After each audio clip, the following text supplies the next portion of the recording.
Bonjour à tous. Après une petite pause d'un jour, on se retrouve aujourd'hui pour la lettre 38, une toute petite lettre.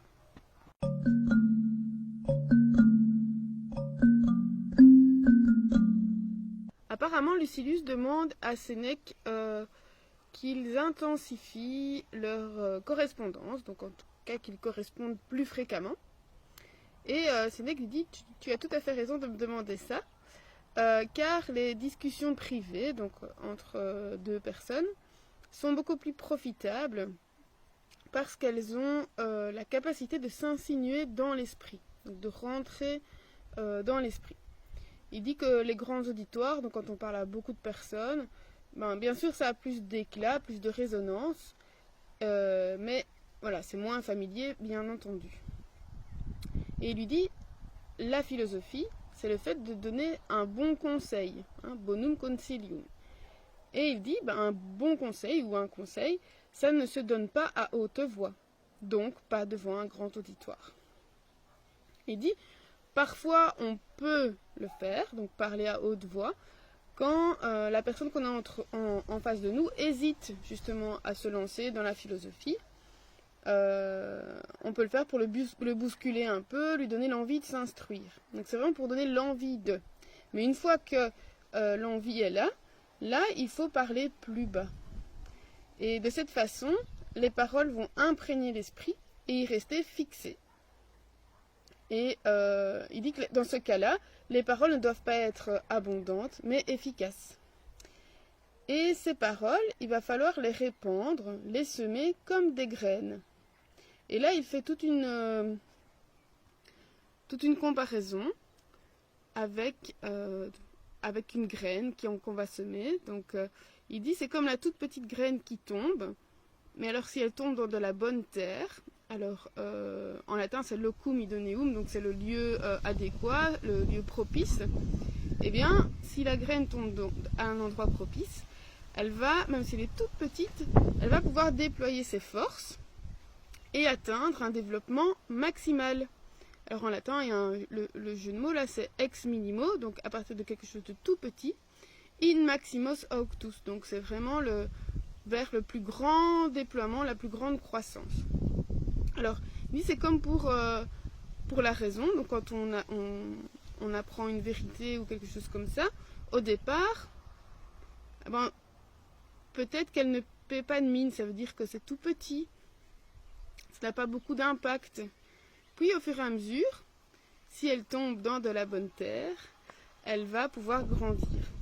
Donc au départ, ça peut être peu de mots, mais si la vérité tombe sur une âme apte, elle s'installe et grandit.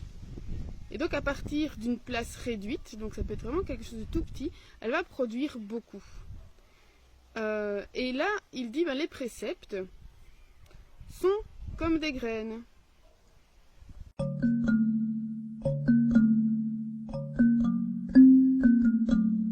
Que j'ai retenu, c'est eadem est praeceptorum condicio quae seminum. La condition, l'état des préceptes est le même que celui des graines. Donc il fait vraiment le parallèle en disant on peut partir de quelque chose de tout petit, mais si on a les conditions adéquates, eh bien ça peut devenir quelque chose de très grand. Et il dit l'âme, alors c'est idonéa, donc en français on a idoine, mais voilà, qui correspond, qui est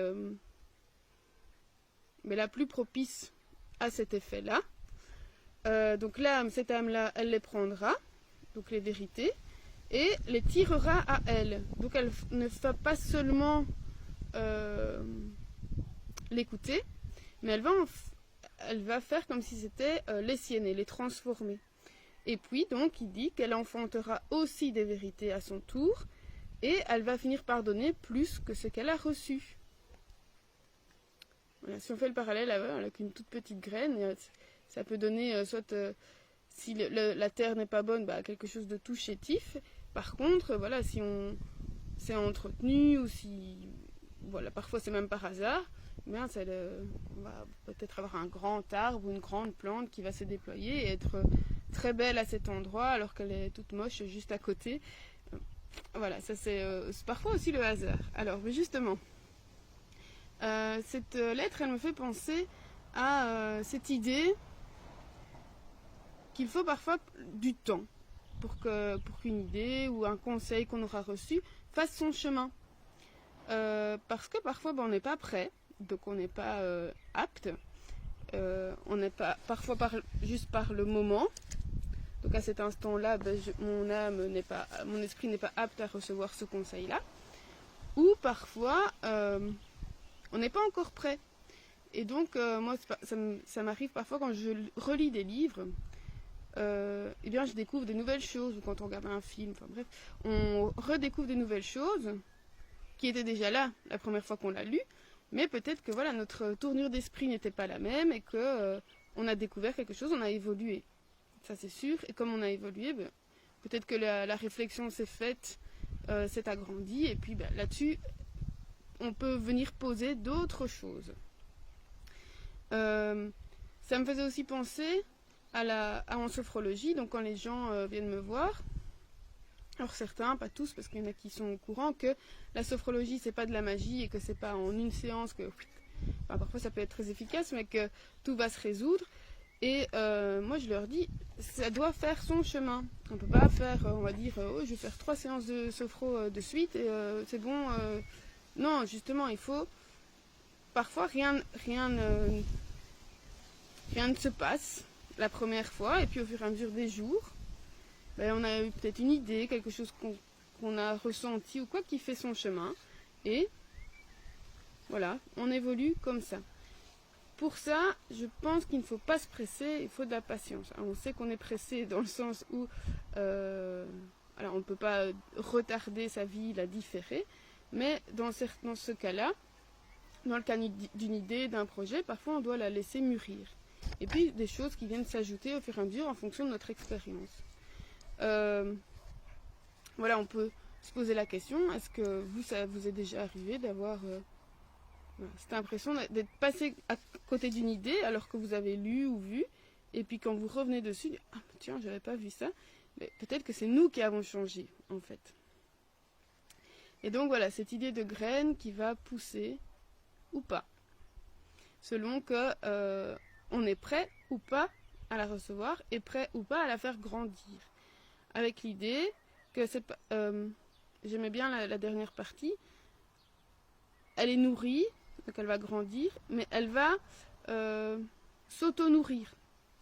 Et ce fait de s'auto-nourrir va produire quelque chose de nouveau, de plus que ce qu'elle a reçu. Voilà. Voilà. On a tout ça à apprendre des autres et même de sa propre expérience. Voilà. On réfléchit à ça jusque demain. On se retrouve demain pour la lettre 39. D'ici là, Walete, portez-vous bien.